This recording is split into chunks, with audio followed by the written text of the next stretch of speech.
کافی دنوں سے آئینی ترمیم کا ایک ہنگامہ جو ہے پاکستان میں جاری رہا۔ نتیجہ اس کا کچھ بھی نہیں نکلا اور نکلنا بھی نہیں تھا، کیونکہ یہ ایک محض ڈرامہ ہی تھا۔ دوستو، جو گورنمنٹ تھی ان کے پاس نہ نمبرز تھے، نہ ان کے پاس کوئی تیاری تھی اس قسم کی،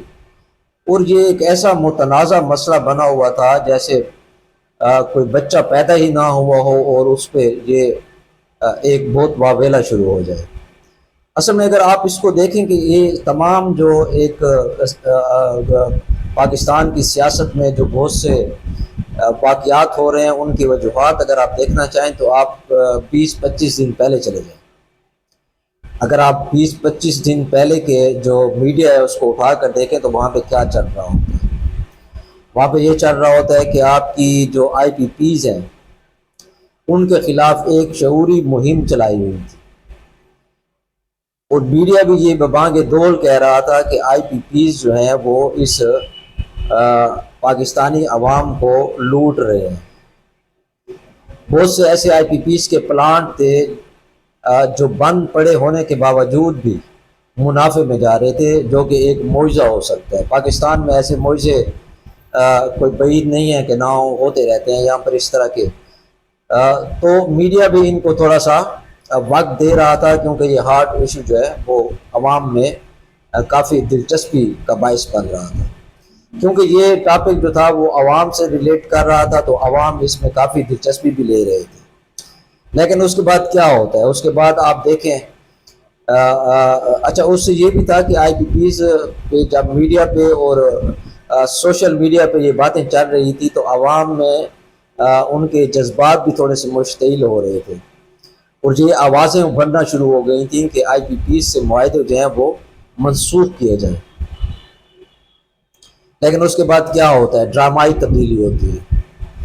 ابھی آپ کو میڈیا پہ کوئی IPPs کا، کوئی مہنگائی کا، کوئی عوامی مسائل کا آپ کو سننے کو نہیں مل رہا۔ آپ کو سننے کو مل رہا ہے تو کیا مل رہا ہے؟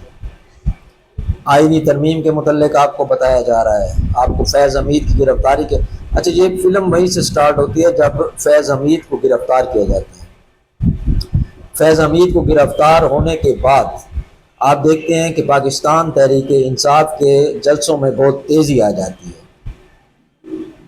اس تیزی کی کیا وجوہات ہیں؟ ظاہر ہے جب ان کا ایک بہت بڑا مورا جو ہے، بلکہ ان کا سرپرست اعلیٰ جو ہے، وہ اگر آرمی نے اس کو پکڑ لیا ہے تو جو دوسرے پیچھے قیادت تھی ان کو عمران خان کی فکر لاحق ہوئی کہ اب اس کے ساتھ بھی کوئی ایسا ہونے جا رہا ہے، اس لیے وہ نکل آئے، اور جلسے جلوس جو ہیں ان کے ابھی بھی جاری ہیں۔ ابھی ان کے جلسے پہلے منسوخ ہوئے، پھر منسوخ ہوئے، پھر ہوئے، اور اس کے بعد کیا ہوتا ہے کہ آپ ایک جو صوبے کا وزیر اعلیٰ ہے جناب علی امین خان گنڈا پور، وہ تقریباً 8 گھنٹوں کے لیے غائب ہو جاتا ہے، اور یہ ایسی سنسنی خیزی میڈیا اس کو پھیلا رہا ہوتا ہے کہ جیسے یہی مسئلہ ہے کہ یہ صاحب 8 گھنٹوں کے لیے غائب ہو گئے ہیں۔ اور ان کا 8 گھنٹوں کے لیے غائب ہونا اور صبح پھر برآمد ہو جانا اور عوام کو یہ بتانا کہ میں کہاں پر تھا، کہاں پر نہیں تھا۔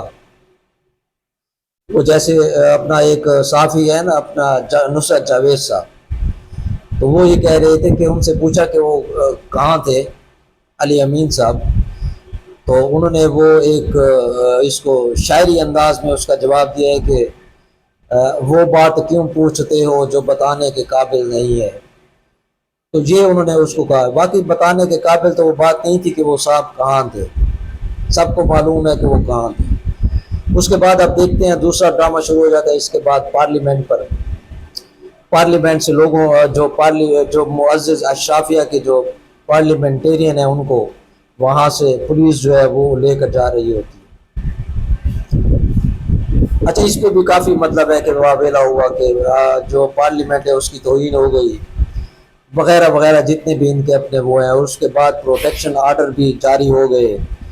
کیونکہ ان کو یہ خطرہ تھا کہ آج اگر یہ ان کے ساتھ ہو رہا ہے تو کل کو یہ ہمارے ساتھ بھی ہو سکتا ہے، ایک پریسیڈنٹ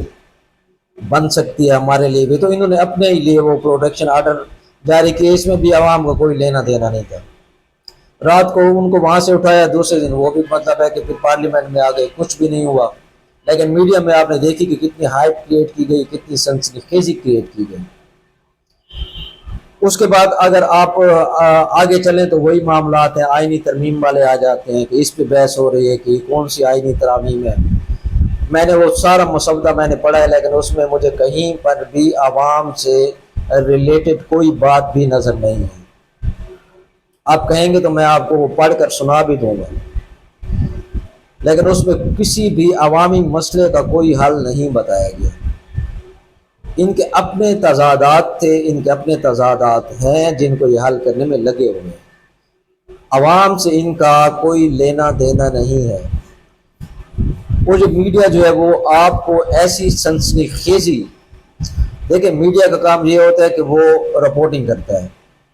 مارکس نے یہ کہا تھا کہ میڈیا کا یہ کام ہوتا ہے کہ بلکہ یہ کام نہیں ہوتا کہ وہ آپ کو بتائے کہ فلاں بندہ مر چکا ہے، بلکہ یہ بتانا ہوتا ہے کہ فلاں بندے نے یا فلاں بندہ جو ہے وہ مرنے والا ہے۔ محض انفارمیشن آپ حاصل کرتے ہیں اور اس کو آگے پھیلا دیتے ہیں، اور پھر آج کل سوشل میڈیا پہ وہ اتنی آگ کی طرح پھیل جاتی ہیں کہ پھر اس کی تبدیل بھی مشکل سے کی جا سکتی ہے۔ تو ایک تو غیر ذمہ دارانہ رویہ جو ہے میڈیا کا، وہ عوام کی توجہ جو ہے اصل مسائل سے ہٹا رہا ہے، اور دوسرا حکمران طبقہ ایسے کرتب آپ کو دکھا رہا ہے کہ جس سے وہ اپنا جو ہے چورن یا اپنا منجن جو ہے وہ بیچ سکے۔ کچھ دنوں کے بعد کوئی اور سنسنی خیزی خبر آ جائے گی اور میڈیا پہ لوگ بیٹھ کر یہی کہہ رہے ہوں گے کہ یہ ہو گیا، وہ ہو گیا، یہ ہو جائے گا، پتہ نہیں کون سا بڑا کوئی طوفان آنے والا ہے، کوئی ہنگامہ ہونے والا ہے۔ جبکہ دوستو کچھ بھی نہیں ہوگا، ان کے درمیان کچھ بھی نہیں ہوگا، آپ یاد رکھیں۔ یہ ان کے آپس کے تضادات ہیں جو کسی جا کر کہیں ہو سکتا ہے کہ ان کا حل نکل آئے، کوئی درمیانی راستہ یہ نکال لیں، لیکن عوام ویسی کی ویسی ہے، ان کی حالت زار ویسی کی ویسی ہے۔ وہ بالکل اس وقت جو ہے مایوسی کے کرب میں، اگر آپ ان کی جذباتیت کو دیکھیں تو آپ مختلف علاقوں میں جو واقعات ہو رہے ہیں ان سے بھی اس کا اندازہ لگا سکتے ہیں، اور ان کے بھی اپنے ایک محرکات ہیں کہ وہ جذباتی کیوں ہوئے ہیں، یہ عوام جذباتی کیوں ہو گئی ہے، اور کتنی متشدد کیوں ہو چکی ہے، ان کے اذہان میں اتنی دہشت گردی اور اتنا تشدد کس نے بھرا ہے؟ یہ میڈیا نے بھرا ہے، اور میڈیا نے باقاعدہ منصوبہ بندی سے یہ کام کیا ہے اور کر رہا ہے۔ دوستو اب ہمیں سوچنا یہ ہے کہ وہ کون سے اسباب ہیں یا وہ کون سی ہمیں اقدام کرنے چاہیے جس سے جو لوگ ہیں وہ جذباتیت سے ہٹ کر عقلیت کی شاہراہ پہ چلیں، اقلیت کی بات کریں۔ لیکن یہ اتنا آسان بھی نہیں ہے، کیونکہ میڈیا کے بغیر یہ ممکن نہیں ہے،